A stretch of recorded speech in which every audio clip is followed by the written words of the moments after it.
आप देख रहे हैं इंडिया टाउन न्यूज, भारत की बात। जब एक बेटी पैदा होती है तो लोग अक्सर उसके पिता से कहते हैं, अब दहेज जमा करना शुरू कर दो क्योंकि आपके यहाँ बेटी पैदा हुई है। ये शब्द एक पिता के लिए टीस की तरह होते हैं। बेटी घर की लक्ष्मी है, लेकिन दहेज के नाम पर वह एक बोझ बन जाती है। दहेज प्रथा एक सामाजिक कुरीति है जिसे खत्म करना बेहद जरूरी है। आज अनेक सामाजिक संगठन धरातल पर काम कर रहे हैं ताकि इस कुरीति को खत्म किया जा सके। कुछ लोग इसकी शुरुआत खुद से ही कर रहे हैं, जहां 4 नवविवाहित जोड़ों ने दहेज के खिलाफ एक अनोखी मिसाल पेश की है, जो कि इन दिनों चर्चा का विषय बना हुआ है। आखिर इसके पीछे की वजह क्या है, बताएंगे हमारे इस खास रिपोर्ट में। बने रहिए इंडिया टाउन न्यूज के साथ और मैं हूं आपके साथ रंजना राज।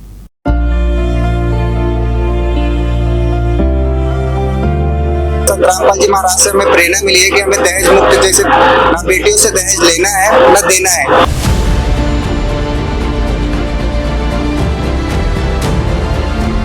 छत्तीसगढ़ के मुंगेली जिले में एक सराहनीय पहल देखने को मिली, जहां 4 जोड़ों ने बिना किसी दहेज की मांग के एक सादे और गरिमामय समारोह में विवाह बंधन में बंधकर समाज के सामने एक अनुकरणीय उदाहरण प्रस्तुत किया है। यह सामूहिक विवाह संत रामपाल जी महाराज के सानिध्य में मुंगेली जिले के दाऊपारा सतनाम भवन में संपन्न हुआ। दहेज प्रथा समाज के लिए एक अभिशाप है। इन 4 जोड़ों ने यह कदम निश्चित रूप से समाज में सकारात्मक बदलाव लाने में सहायक सिद्ध होगा।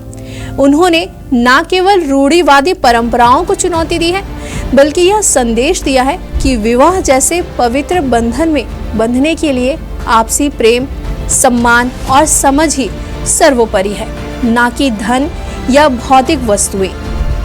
दहेज मुक्त रहने के लिए आए संत रामपाल जी महाराज से हमें प्रेरणा मिली है कि हमें दहेज मुक्त, जैसे ना बेटियों से दहेज लेना है ना देना है। ये प्रेरणा है, इसलिए हम यहाँ हमारे 4 जोड़ों का जो रमेनी हुआ है, इसमें हम लोग दहेज मुक्त शादी करते हैं, जिसमें ना डीजे बाजा ना हल्दी, ये सारी रस्में नहीं होती हमारे यहाँ।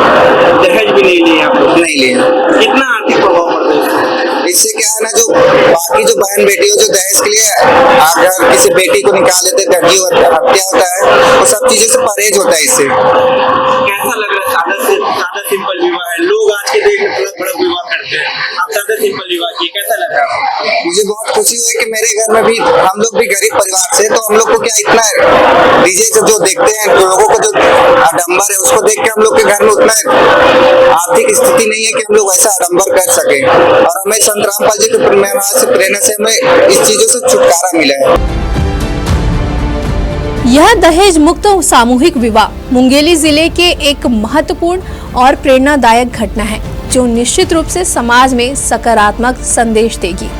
मुनेन्द्र धर्मत ट्रस्ट के सदस्यों ने इस पहल की सफलता पर प्रसन्नता व्यक्त करते हुए कहा कि उनका संगठन संत रामपाल जी के सानिध्य में भविष्य में इस तरह के सामाजिक कार्यों को बढ़ावा देता रहेगा, ताकि दहेज जैसी कुप्रथा को जड़ से समाप्त किया जाए।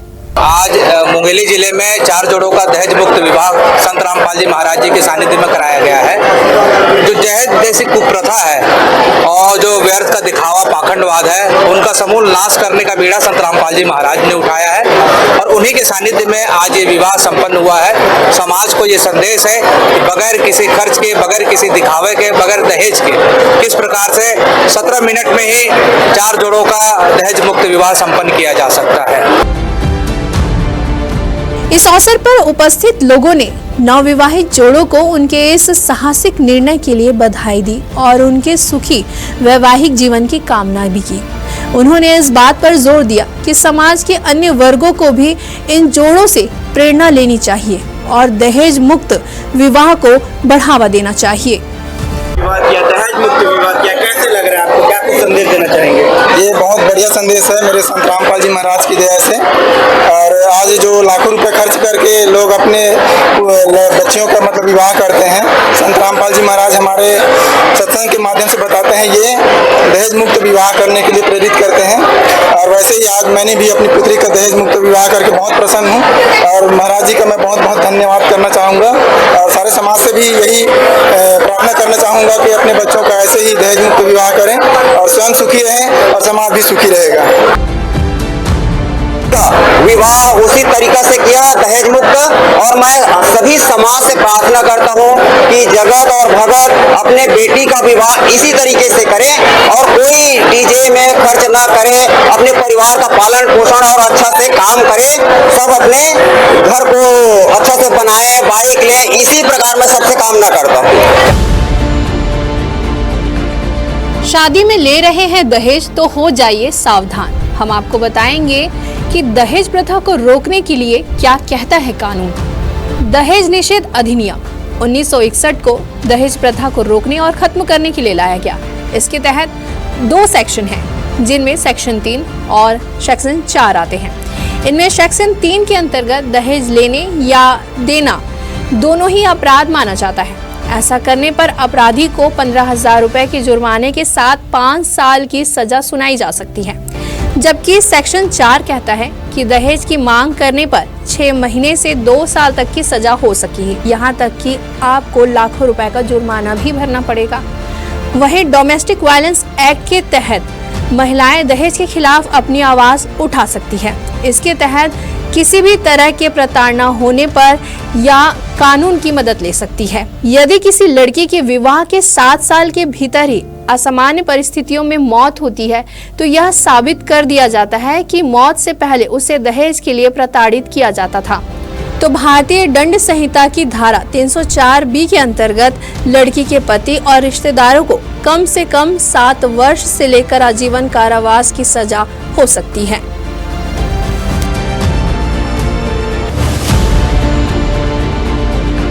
अगर ये दहेज प्रथा खत्म हुई तो एक बेटी अपने पिता के लिए कभी बोझ नहीं बनेगी। समाज में बेटे और बेटियों को एक बराबर का अधिकार मिलेगा। इंडिया टाउन न्यूज दहेज प्रथा के खिलाफ है और हमारा मानना है कि यह एक सामाजिक कुरीति है जिसे खत्म करना बेहद जरूरी है। हम आप सभी से निवेदन करते हैं कि अगर समाज को सुधारने के लिए आगे आए तो दहेज प्रथा को खत्म करने के लिए अपना योगदान दे। ये खास खबर हमें भेजी है मुंगेली से अब्दुल नाइम खान ने। फिर हाजिर होंगे एक नए विषय के साथ। फिलहाल मुझे दीजिए इजाजत। नमस्कार।